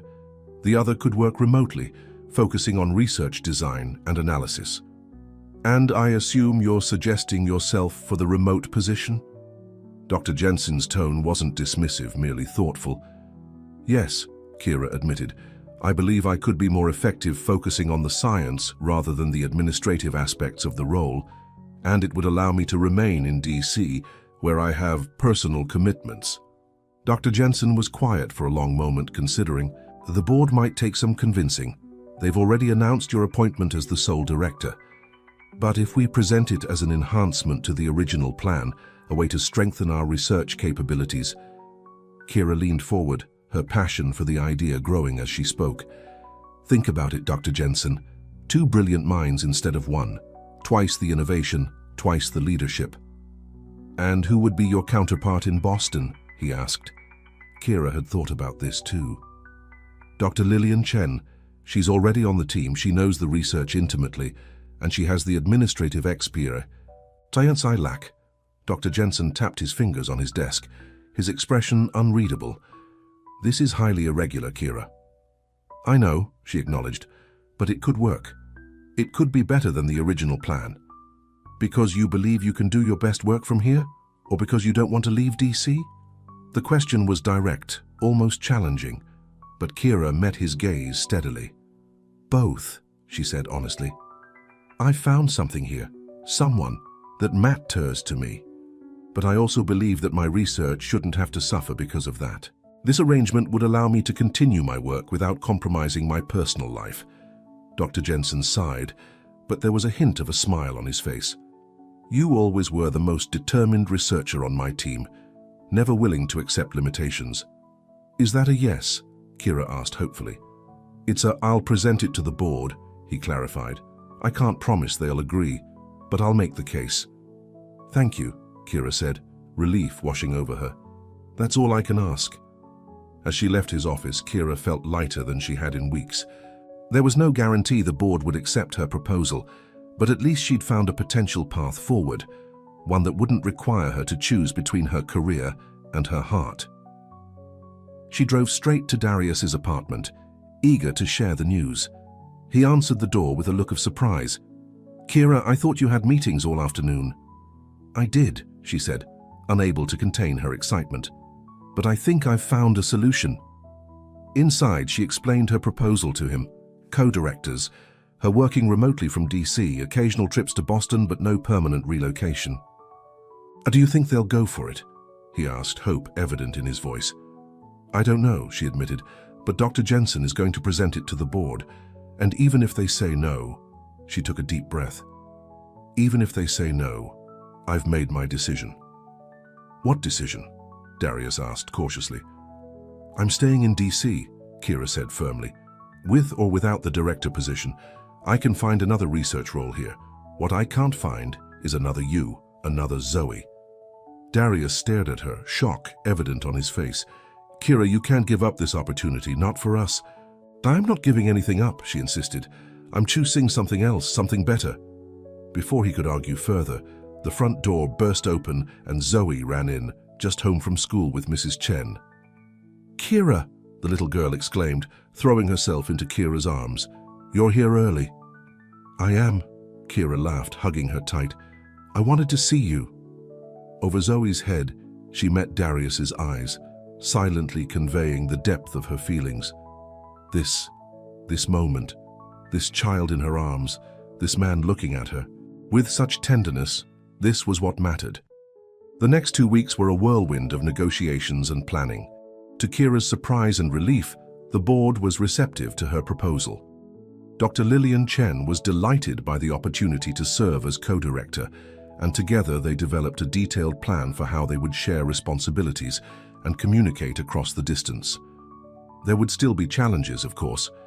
Kira would need to travel to Boston regularly, at least once a month for in-person meetings.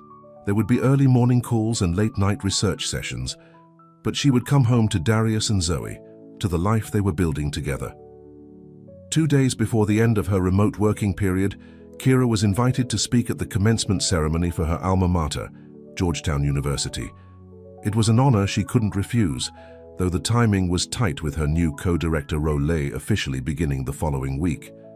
As she stood at the podium, looking out at the sea of eager young faces, students poised at the beginning of their journeys, just as she had been 12 years ago, Kira felt a sense of perspective she'd never experienced before. Distinguished faculty, proud parents and graduates, she began, her prepared speech in front of her. It is an honor to be with you today, to share in this celebration of achievement and possibility. But as she continued, Kira found herself veering from her carefully crafted remarks. When I sat where you're sitting now, I thought I knew exactly where my path would lead. I had it all planned out, the degrees I would earn, the positions I would hold, the discoveries I would make. And for many years I followed that path without question, measuring my worth by my professional achievements alone. She paused, looking out at the attentive faces. But recently I've learned something important, something I wish someone had told me when I was sitting in your seats, and that is this. Success isn't just about where you go, but who you become along the way. It isn't just about the titles you earn or the accolades you receive, but about the lives you touch. and the love you find." In the audience, she could see Darius and Zoe watching her with proud smiles. Her mother was there too, seated beside them, still uncertain about Kira's choices, but trying to understand. "Some rides take you forward, on the path you've always imagined," Kira continued, her voice strong and clear. "Others take you home to the people and places where you truly belong." She looked directly at Darius as she spoke these words, seeing the recognition in his eyes, the memory of that first taxi ride that had changed everything. "I'm not suggesting that professional ambition isn't important. It is. The work we do matters. The contributions we make to society matter. But they aren't the only things that matter. And sometimes, the most meaningful journeys are the ones we never planned to take." As she finished her speech to enthusiastic applause, Kira felt a sense of rightness, of alignment between her internal compass and her external choices. For the first time in her life, she wasn't just moving forward on a predetermined path. She was creating her own route, one that included both professional fulfillment and personal joy. After the ceremony, as she made her way through the crowd of well-wishers, she spotted a familiar yellow taxi parked near the curb. Darius was leaning against it, a smile on his face and something in his hand. "That was quite a speech, Dr. Wallace," he said as she approached. "I meant every word," she replied, stepping close to him. "I know you did." He held out what he was holding, a package of Twizzlers, the red candy they'd shared in chemistry class all those years ago. "Still your favorite, right?" Kira laughed, the sound pure and joyful. "You remembered." "I remember everything about you," he said softly. "The way you'd tap your pencil when you were thinking hard, the way you'd explain complex formulas to anyone who asked, never making them feel stupid. The way you looked at me that day after debate club, when we walked home in the rain." Zoe bounced up to them, still wearing her butterfly wings from the school play. She'd insisted on wearing them to see Kira speak. "Can we go for ice cream now?" she asked. "You promised." "We did promise," Darius agreed, opening the taxi door. "Your chariot awaits, ladies." As Kira slid into the back seat, with Zoe beside her and Darius behind the wheel, she felt a sense of completion, of having come full circle. 12 years ago they had parted ways, each following separate paths. Now, through chance or fate or simply the strange workings of the universe, they had found each other again. "Where to?" Darius asked, meeting her eyes in the rearview mirror. "Home," Kira said simply. "Let's go home." As the yellow taxi pulled away from the curb, Kira looked out the window at the university where her journey had begun, then forward to where it was continuing, not alone, as he'd always imagined, but with a family she'd never expected to find. Some rides took you forward, into the future you'd planned. Others took you home, to the place your heart had been seeking all along. And sometimes, if you were very lucky, they did both at the same time.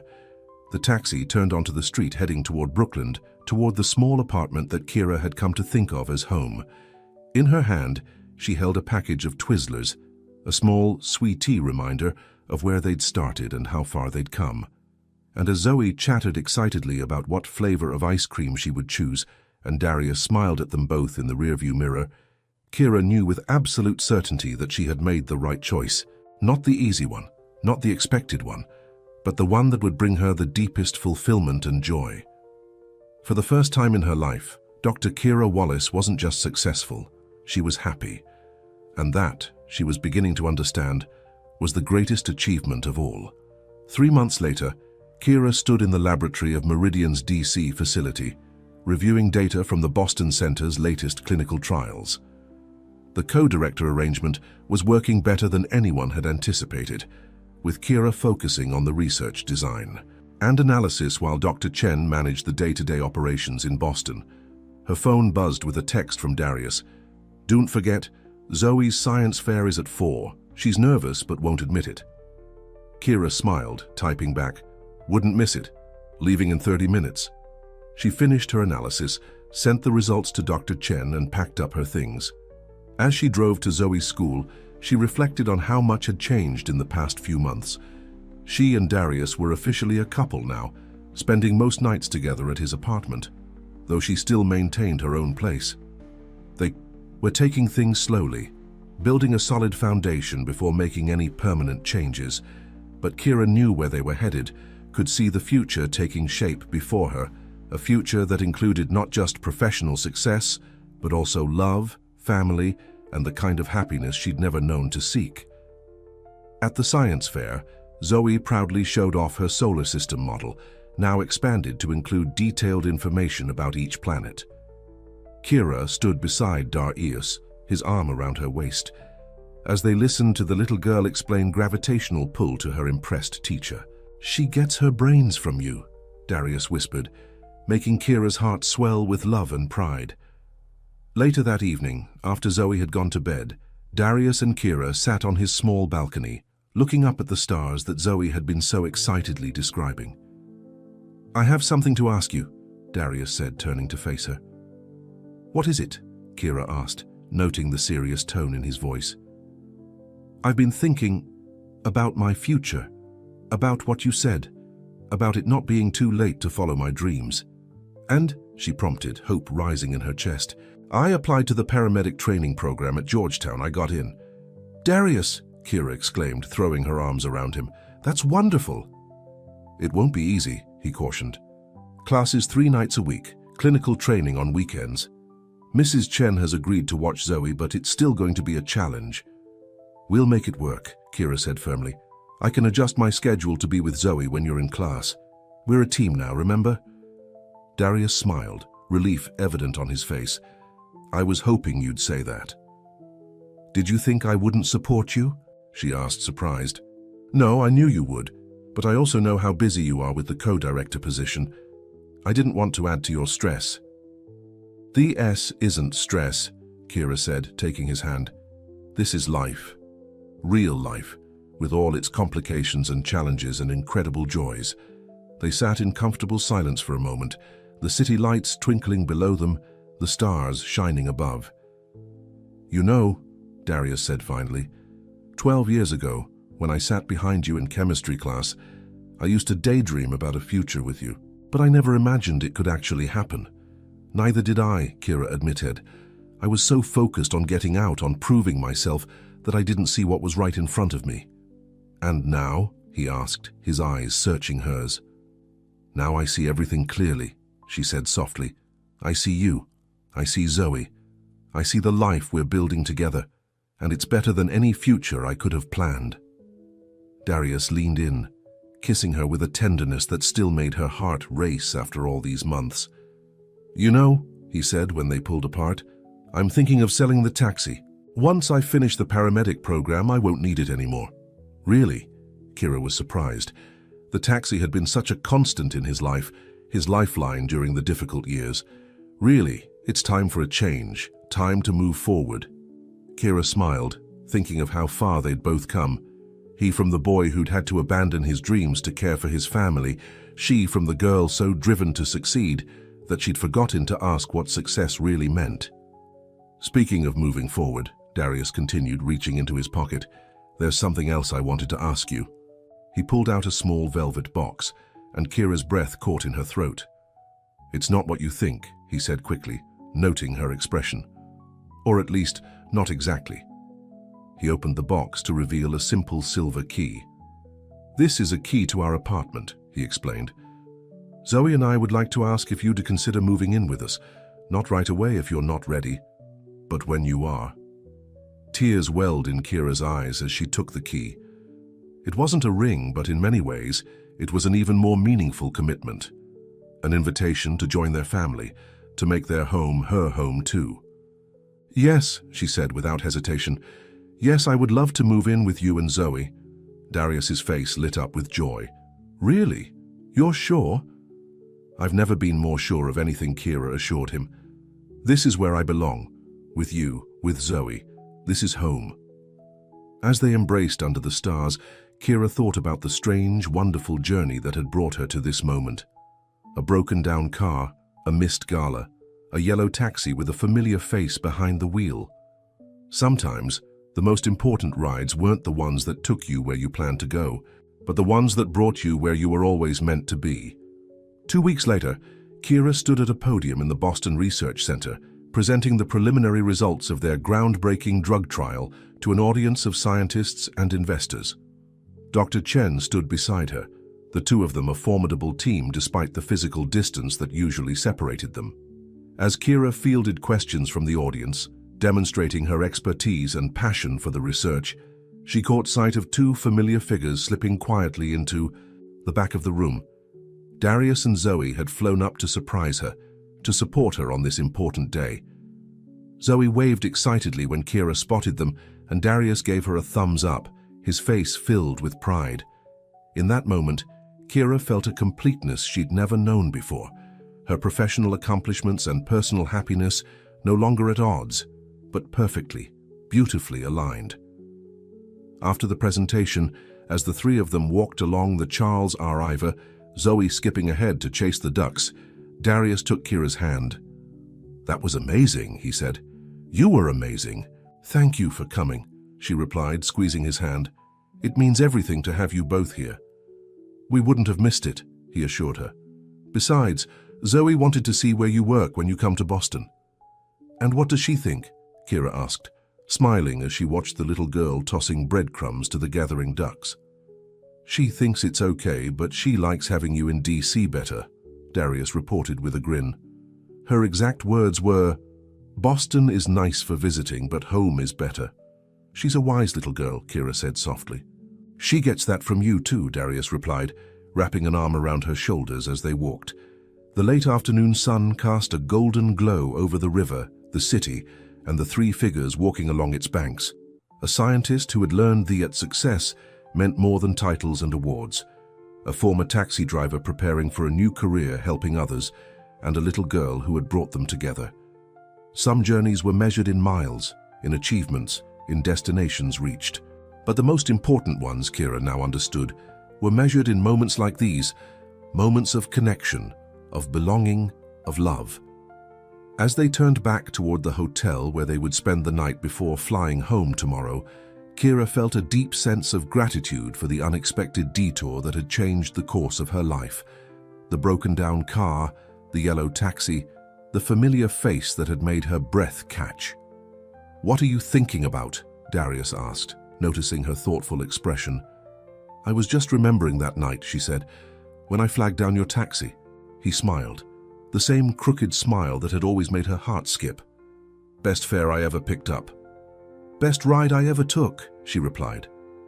And as Zoe ran back to them, taking both their hands and swinging between them, Kira knew that the journey they'd begun that night was far from over. There would be challenges ahead, compromises to make, balance to maintain. But they would face it all together, one day at a time, building a life neither of them had imagined possible. A life that had started with a chance encounter, a yellow taxi and a shared memory of Twizzlers in chemistry class. A life that proved sometimes the best journeys were the unexpected ones, the ones that brought you not just forward, but home. The end.